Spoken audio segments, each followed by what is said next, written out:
Kikou! Bienvenue à tous, j'espère que ça va pour vous. Aujourd'hui, pour ma troisième vidéo spéciale Halloween, on va se retrouver pour des petites anecdotes qui se sont passées à Halloween en France. Vous verrez qu'on va parler de gens qui sont pas très fut-fut, clairement, et j'espère que l'histoire vous plaira. Alors si vous êtes prêts, penchons-nous ensemble pour ces anecdotes.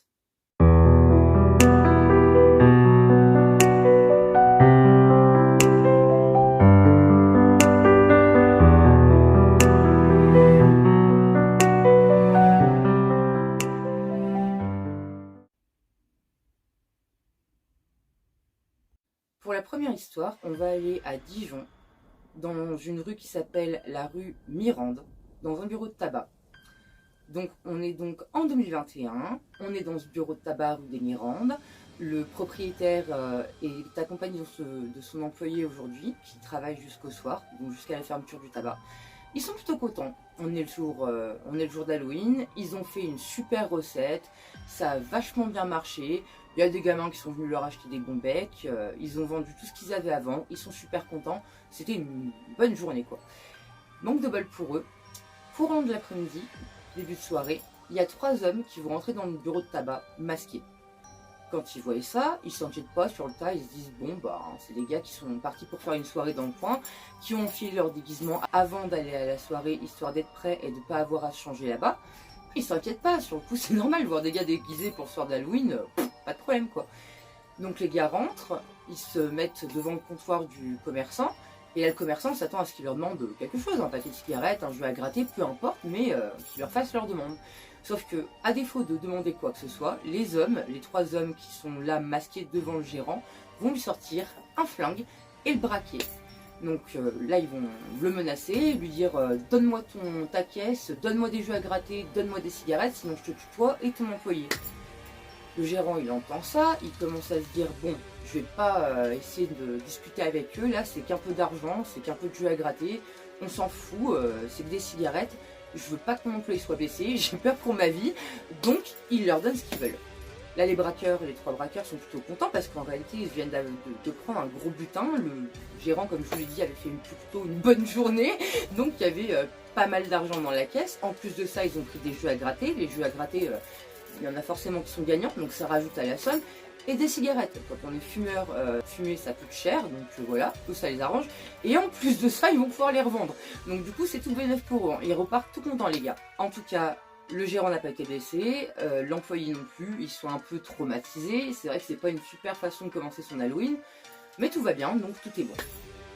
2 mois plus tard, la gendarmerie arrivera à arrêter les 3 braqueurs dijonnais.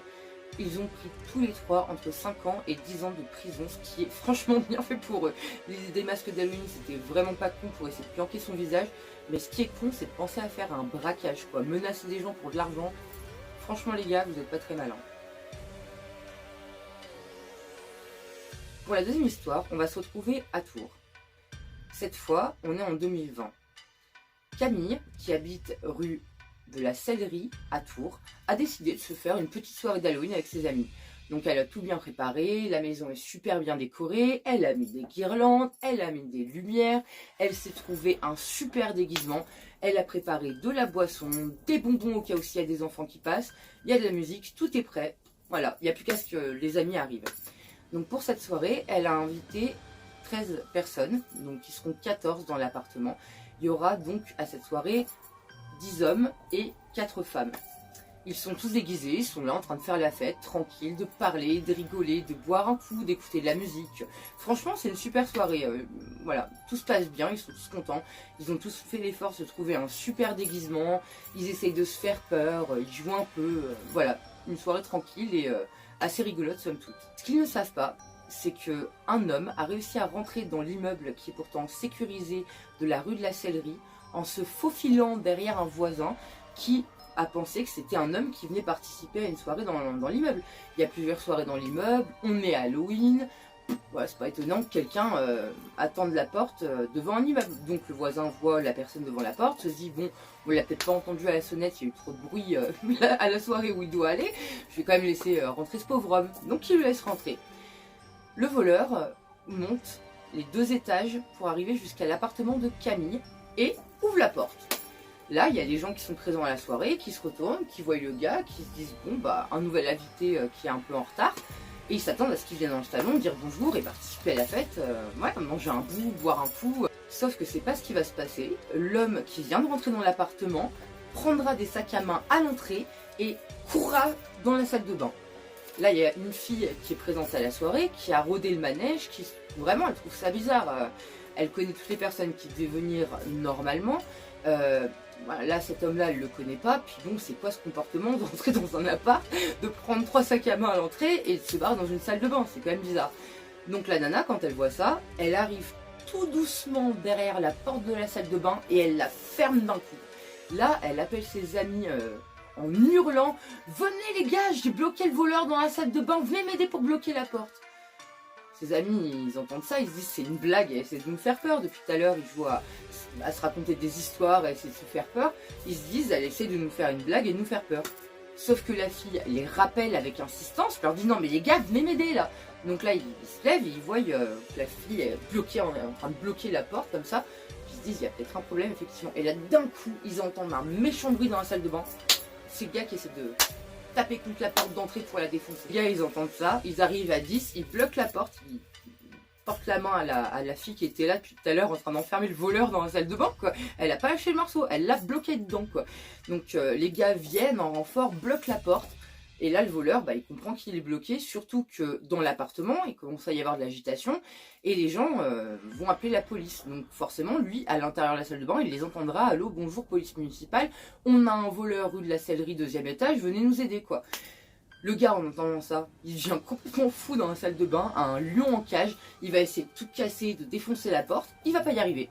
Résultat des courses, il se dit, ah bah il y a une fenêtre, c'est super, je vais passer par la fenêtre, hop, il y a un petit toit en dessous, je vais sauter les 2 étages et je vais me barrer et hop là, on me retrouvera pas. Sauf que manque de bol pour lui, il va ouvrir la fenêtre, passer ses jambes, ses fesses, sauter, jusqu'ici tout va bien, mais il va atterrir sur le toit, ce qui était prévu normalement, et là il va rouler et s'écraser 2 étages plus bas au sol.